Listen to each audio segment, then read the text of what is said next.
তো hello everyone, welcome back to my channel.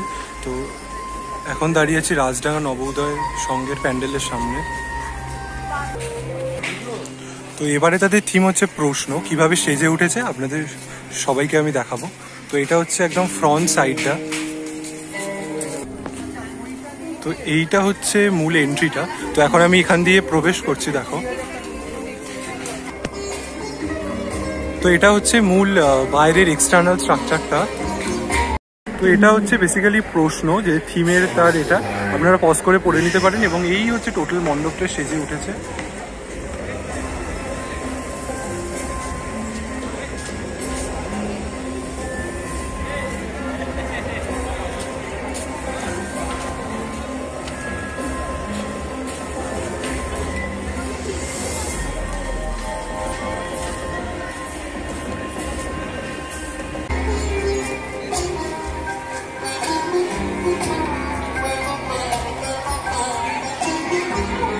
তো আমি আস্তে আস্তে ভিতরে প্রবেশ করছি। তো দেখো, তো সামনেই যেটা আমি দেখতে পাচ্ছি, তো সামনেই দেখো একটা এইরকম কিছু একটা স্ট্রাকচার তৈরি করে এখানে তৈরি করা হয়েছে। আর তোমাদের যদি আমি হোল মণ্ডপটা দেখাই, তো এইখানে দেখো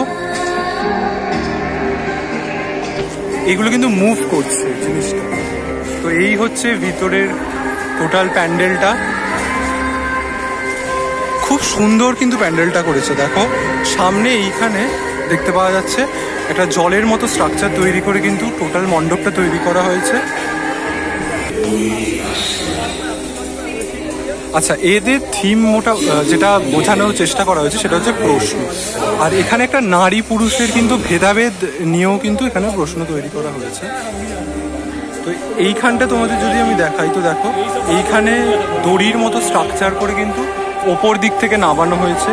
এছাড়াও দেখো এই স্ট্রাকচারটা কিন্তু একটা কি বলা যেতে পারে, একটা কোনো পাথরের স্ট্যান্ড বা এরকম কিছু বলা যেতে পারে। আর এইখানে তোমাদের যদি একটু জুম করে দেখানোর চেষ্টা করি, তো দেখো এখানে কিন্তু এই যে জলের যে স্ট্রাকচারটা তৈরি করা হয়েছে, এই যে জলের যে স্ট্রাকচারটা তৈরি করা হয়েছে সেই স্ট্রাকচারটা কিন্তু মুভেবল, কি মুভ করছে কিন্তু।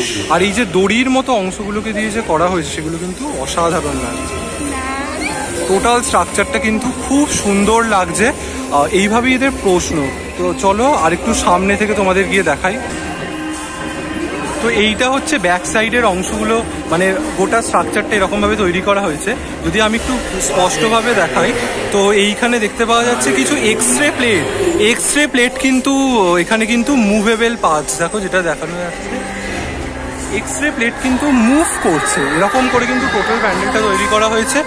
আর ওপরের দিকে তোমাদের যদি একটু দেখাই, তো ওপরের দিকের স্ট্রাকচারে কিন্তু প্রচুর এক্সরে জিনিস সম্পর্কিত জিনিসপত্র রাখা হয়েছে, ঠিক আছে। তো যেটা বেসিক্যালি বোঝা যাচ্ছে, তো এইখান থেকে দেখো স্ট্রাকচারটা আরো সুন্দর দেখতে লাগছে।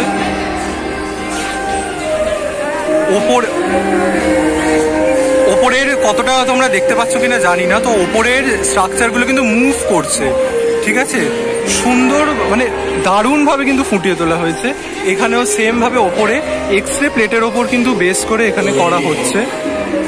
আর পিছনের কিন্তু ব্যাকগ্রাউন্ড মিউজিকটা অসাধারণ। এটা হচ্ছে ফ্রন্ট পার্টটা,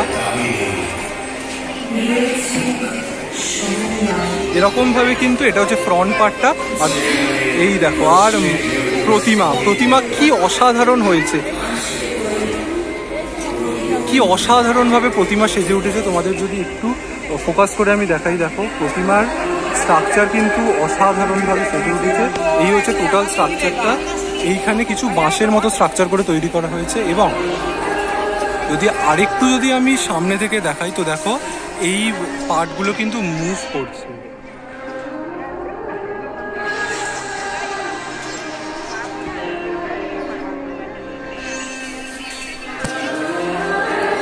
এখানে কিন্তু সেম তৈরি করা হয়েছে। এবং এই নিচের পার্টটা এইরকম ভাবে কিন্তু এই যে নিচের এই পার্টগুলোতে কিন্তু লাইট অনুযায়ী করে তৈরি করা হয়েছে। এবং এইটা হচ্ছে টোটাল মণ্ডপটা।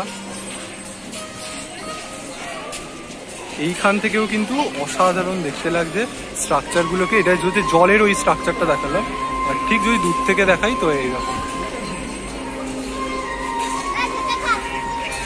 এবার তোমাদের যদি আমি একটু থিম নিয়ে বলি, তো এখানকার মেনলি থিম বোঝাতে চেয়েছে হচ্ছে ছেলে মেয়ের বিভেদ নয়, তো এইরকমই কিছু একটা থিম উপর বেস করে তৈরি করা হচ্ছে। কারণ আমরা কি জানি, এক্সরে প্লেটে যখন আমাদের কোনো মাতৃগর্ভে কোনো শিশু বেড়ে ওঠে, তখন কোনো জাতি বা কোনো ছেলে মেয়ে এরকম লিঙ্গ নির্ধারণ কিন্তু করা যায় না, এবং যদি তা করা হয় সেটা হচ্ছে এক প্রকার অন্যায়। তো যতটা সম্ভব মনে হয় এর ওপরই থিমের উপর বেস করে করা হয়েছে। এবং প্রশ্ন তো এটাই প্রশ্ন থেকে যাচ্ছে যে ছেলে মেয়ের কিন্তু কোনো রকম কিন্তু আলাদা নয়।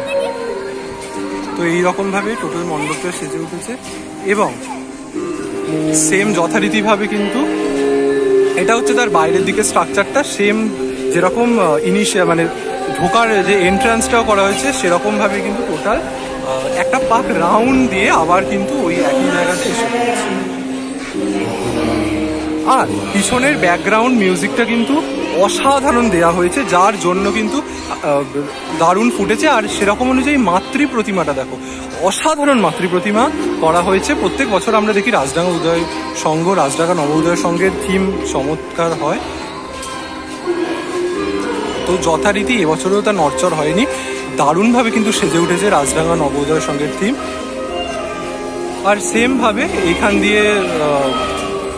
দিয়ে বেরিয়ে যাওয়ার বাহির পথটা তৈরি করা হয়েছে। এবং যেটা বলতেই হয়, এই প্লেসটা কিন্তু অসাধারণ লাগছে, কারণ দেখো জলের ওপর স্পেস করে কিন্তু টোটাল এইটা ফুটিয়ে তোলা হয়েছে, এবং এটা কিন্তু মুভ করছে, যেটা আরও বিষয়, এটা বারবার দেখাচ্ছি। আর ধারে ধারে এই লাইটগুলো এবং দড়ির মতো স্ট্রাকচারগুলো কিন্তু যে উঠে গেছে,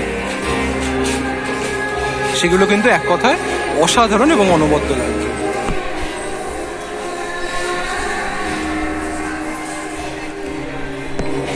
তো এই ছিল মোটামুটি আজকের মণ্ডপ, রাজডাঙ্গা নবোদয় সংঘের প্যান্ডেল তোমাদের ঘুরে দেখালাম কিরকম ভাবে সেজে উঠেছে প্যান্ডেল।